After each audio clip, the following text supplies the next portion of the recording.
سعودی ولی عہد محمد بن سلمان کا غزہ پر اسرائیل کا محاصرہ ختم کرنے کا مطالبہ، کہا غزہ پر جنگ کو مسترد کرتے ہیں، فوجی آپریشنز بند کیے جائیں۔ سیکریٹری جنرل OIC نے کہا مظلوم فلسطینیوں کا قتل عام روکا جائے۔ فلسطینی صدر محمود عباس کا عالمی برادری کی بے حسی پر اظہار افسوس، کہا اسرائیلی فوج کو جنگی جرائم کی عالمی عدالت میں لایا جائے۔ ترکیہ کے صدر رجب طیب ایردوان نے کہا غزہ کے اسپتال بچوں کی لاشوں سے بھرے ہیں، غزہ میں خونریزی پر دنیا بھر کی خاموشی شرمناک ہے۔ امیر قطر کی اسپتالوں اور اسکولوں پر بمباری کی مذمت، کہا اسرائیلی مظالم پر دنیا خاموش ہے۔ ایرانی صدر نے کہا فلسطین امت مسلمہ کے فخر کا نشان ہے، غزہ کے مسئلے کا حل تلاش کرنا ہوگا۔ فلسطینیوں کی مزاحمت کی مکمل حمایت کا اعلان۔ Israel's incessant flouting of international law with impunity has few parallels in history. I condemn these atrocities in the strongest terms. What's worse, this war is genocide. This massacre must stop. Israel has turned Gaza into a living hell. Gaza میں نسل کشی کی جا رہی ہے، اسرائیل نے غزہ کو جہنم بنا دیا ہے۔ فلسطینی شہریوں کا قتل عام بند کیا جائے۔ نگراں وزیر اعظم انوار الحق کاکڑ کا ریاض میں OIC سربراہی اجلاس سے خطاب، کہا جارحیت روکنے کی ذمہ داری سلامتی کونسل پر عائد ہوتی ہے۔ غزہ میں غیر مشروط اور فوری جنگ بندی کا مطالبہ۔ نگراں وزیر اعظم کی سعودی ولی عہد اور وزیر اعظم سے بھی ملاقات، اسرائیلی جارحیت روکنے کے لیے عالمی تعاون کی ضرورت پر زور۔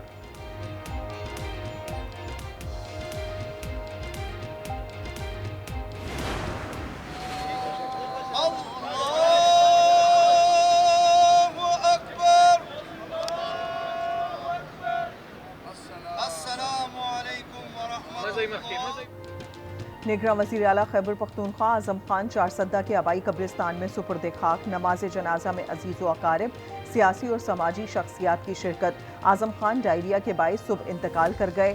صوبے میں 3 روزہ سوگ کا اعلان، قومی پرچم سرنگوں رہے گا۔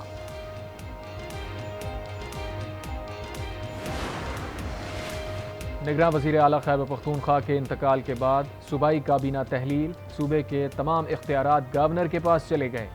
اعظم خان کے انتقال کے بعد آئینی بحران پیدا ہو گیا۔ اپوزیشن لیڈر کی عدم موجودگی میں نئے نگراں وزیر اعلیٰ کا انتخاب کیسے ہوگا؟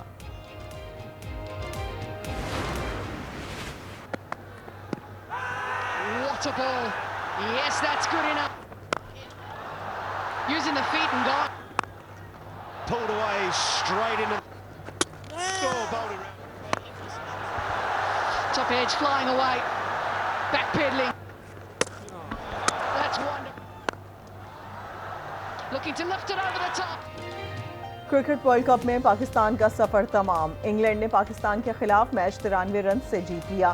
338 رنز ہدف کے تعاقب میں قومی ٹیم 244 رنز پر ڈھیر، عبداللہ شفیق 0 اور فخر زمان 1 رن بنا کر آؤٹ، بابر 38 اور رضوان 36 رنز بنا کر پویلین لوٹے۔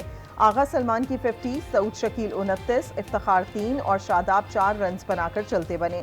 قومی کھلاڑی 13 نومبر کو اسلام آباد، لاہور اور سیالکوٹ پہنچیں گے۔ حسن علی 22 نومبر کو وطن لوٹیں گے۔ قومی ٹیم کی ناقص کارکردگی پر شائقین ناراض، سوشل میڈیا پر میمز کا بھی طوفان۔ نون لیگی وفد کراچی پہنچ گیا۔ لیگی وفد کی JUI رہنما مولانا راشد محمود سومرو سے ملاقات۔ لیگی وفد کی پیر پگارا ہاؤس آمد، آئندہ الیکشن پر بات چیت۔ خواجہ سعد رفیق نے کہا آج MQM کے آفس جائیں گے۔ MQM GDA سے اتحاد سے متعلق بات چیت ہوگی۔ الیکشن لڑنا اور سیٹ ایڈجسٹمنٹ ہر جماعت کا حق ہے۔ ایاز صادق نے کہا پیپلز پارٹی کا حق ہے، جو چاہیں بولیں۔ وزیر اعظم لاہور سے نہیں ہوگا تو جاتی عمرہ سے ہوگا۔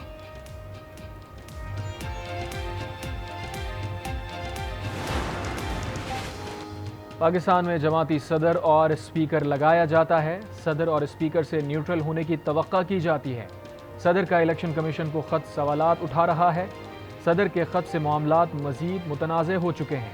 قمر زمان قاہرہ کے پروگرام روبرو میں گفتگو، کہا بلاول بھٹو جماعت کے سربراہ ہیں، تحفظات اٹھا رہے ہیں۔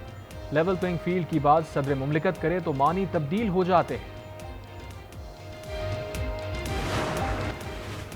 ملکی سیاست میں ہلچل، PTI کی ایک اور بڑی وکٹ گر گئی۔ اسد عمر کا سیاست مکمل طور پر چھوڑنے کا اعلان، PTI کی بنیادی رکنیت سے استعفیٰ دے دیا۔ کہا ریاستی اداروں کے ساتھ تصادم کی پالیسی سے متفق نہیں، ایسی پالیسی ریاستی اداروں کے ساتھ شدید ٹکراؤ کا باعث بنی ہے، یہ ملک کے مفاد میں نہیں ہے۔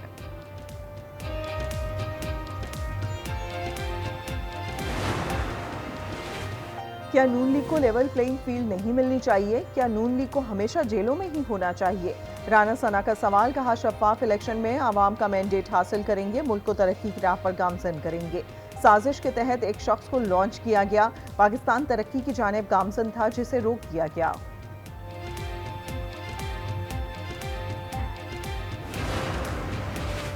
9 مئی کے واقعات پر مقدمات، شیخ رشید کی 25 نومبر تک عبوری ضمانت میں توسیع، کہا تھانہ کوہسار میں 20ویں ضمانت کروائی ہے، 73 سال کی عمر میں 86 کیسز ہیں، اتنے تو میرے پاس ضمانتی نہیں۔ پی ٹی آئی صدر چودھری پرویز الہی سے اڈیالہ جیل میں وکلا ٹیم کی ملاقات، مقدمات اور قانونی حکمت عملی پر تبادلہ خیال۔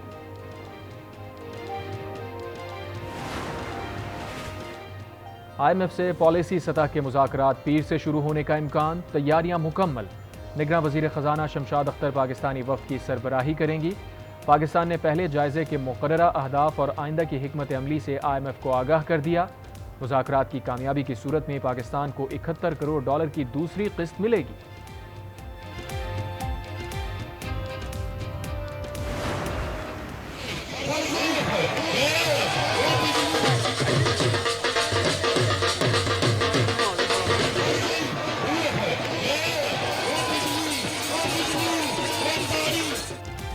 اور وزیر آباد میں آل پاکستان تمانچے دار کبڈی کے دلچسپ مقابلے، آرمی پولیس بابڈا کے کھلاڑیوں کی شرکت، سبقت کے لیے کھلاڑیوں کی ایک دوسرے پر تھپڑوں کی بارش۔